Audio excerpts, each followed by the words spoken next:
Hey guys, it's me again, Marius, and today I'm gonna be talking about some of the things I did to stay happy from Romania to now, and basically what kind of got me to where I am now. But in Romania, what happened was, it was really hard for me to find happiness when I was in the hospital in Romania, just because I was so, um, you know, under so much pain, and there was just so much happening all around me that I didn't really, you know, could find. But what I tried to do is I was trying to find little things that I could grab onto and really hold on to those things that I cared about, um, and to keep on pushing me forward.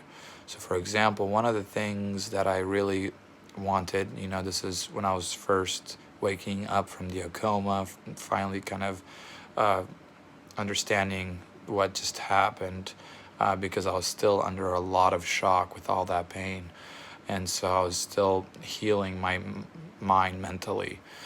And some of the things that I did to kind of keep getting, happier and happier was one of the things I was really looking forward to stay home, or to be going home after the hospital, because during this whole time the nurses told me that my parents are still alive, and I was super excited that I wanted to go there. And sometimes lying is is is is necessary. And that kind of gave me hope, just enough hope to keep me going, to keep on living. And so I was super excited. And after that, things are still tough. I started feeling the pain, and after that, I was so looking forward to everybody coming visiting me in the hospital, because I didn't have a lot of visitors.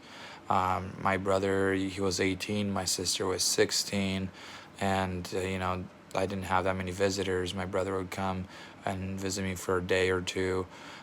Sometimes they would spend as long as they could there, but there was no room in the hospital for them to spend a night. They would have to sleep in a chair, and it was really hard.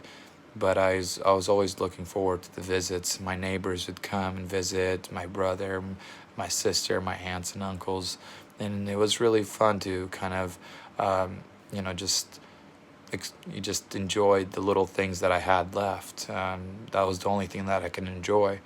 And so, after that, I got to the point where I was ready to see my parents, because this whole time I was lied to, and they told me that my parents were being treated, they were being burned, or they were burned, and they were being treated in the same hospital. And after that, they told me that they moved to another hospital. And so, what happened, as I got to that point where I wanted to see them, and finally my aunt told me that both of my parents passed away in the house fire.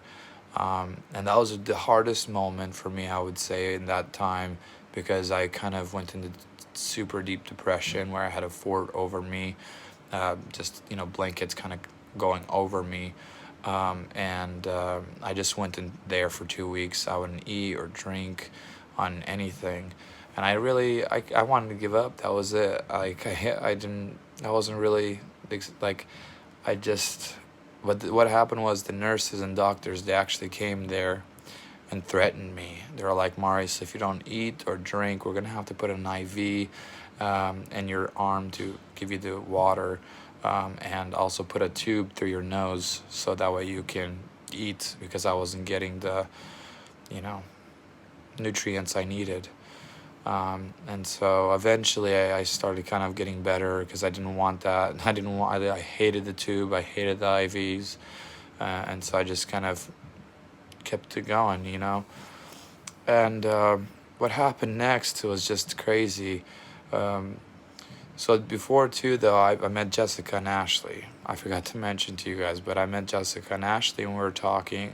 They would come there to the hospital, and they would just bring a few things like balloons, stickers, candy, just to make my day.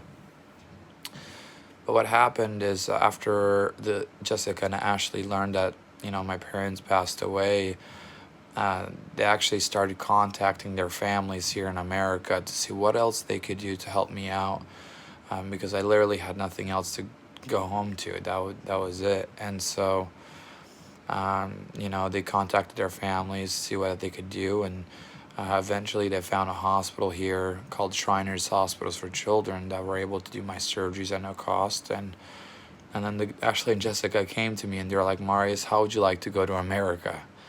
And I was like, what? Like, that is crazy. And they're like, yeah, you can get surgeries. You can, it would be awesome. And, that really kind of got me out. Like, okay, something else better is happening. There is still hope.